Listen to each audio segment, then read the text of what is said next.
Hello, everyone. This is Maxine with a Metanoia Minute coming to you in the middle of the week, in the middle of the day, to give you a word of encouragement. And we are continuing with our journey through the book Worthy by Kern, Lima. And we are on chapter 6 today. And this chapter says, I should only be seen when I'm happy. And she says this is a lie. So let's go through what she's talking about here.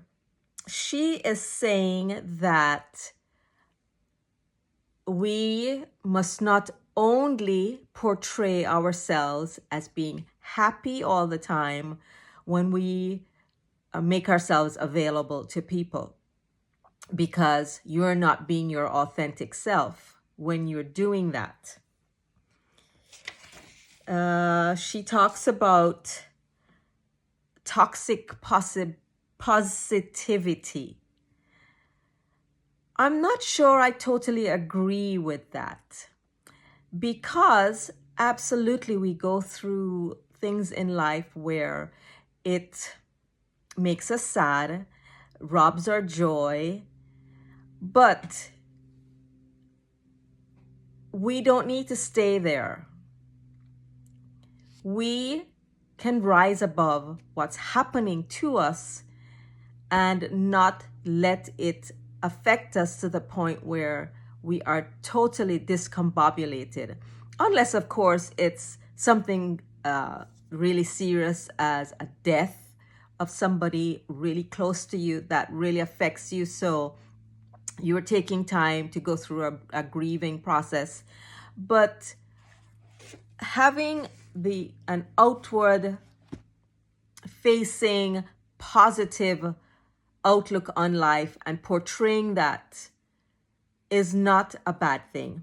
In Philippians 4 verse 8, it says, whatsoever things are true and honorable and right and pure and lovely and admirable, think about these things that are excellent and worthy of praise.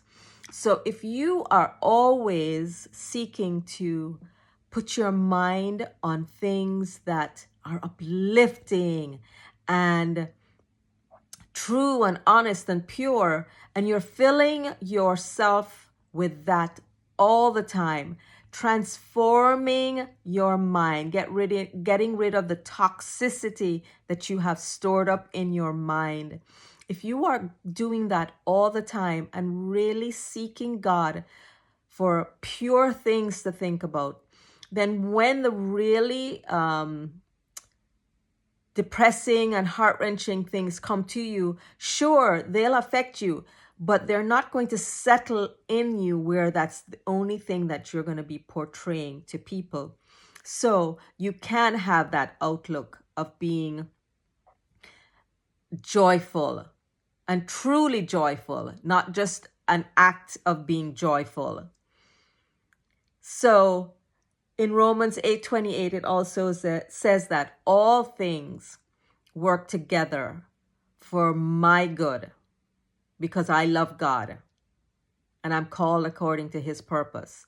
So with that thought in mind, when things come across my life that are not necessarily things I can jump up and down and celebrate, then I know that it's not the best thing or the most perfect thing, but I can use this. It can be advantageous to my life because it's an experience that I am going to use to help me to move forward. And it's something in my life that I can say, okay, I can use this as a testimony for another time.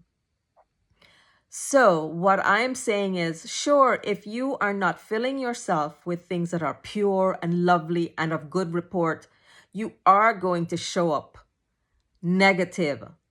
And if you are trying to portray a positive outlook, even though you are filled with negatives, then that is toxic. But if you are filled with things that are pure and lovely and of a good report, things that are praiseworthy all the time, you're just filling yourself with those things. When the really destructive things come and hit you, you'll be able to manage them better. So get into the Word, find all those lovely things. Put aside all the negative things that bombard us every day. They're out there. Just don't go seeking them out. Don't go seeking them out. But look towards the things that are lovely and of good report. So let me just remind you again, on October 12th, I'm going to be going live on my YouTube channel. I'm going to be talking about the Day of Atonement. It is the Day of Atonement. Just exactly what that means, what they did in the Old Testament, and how it's translated in the New Testament where Jesus is concerned. So join me live on my YouTube channel. I'm going to put the link in the description. You can go there, subscribe to my channel, hit the bell so that you will get notifications whenever I go live or I put videos up in my channel.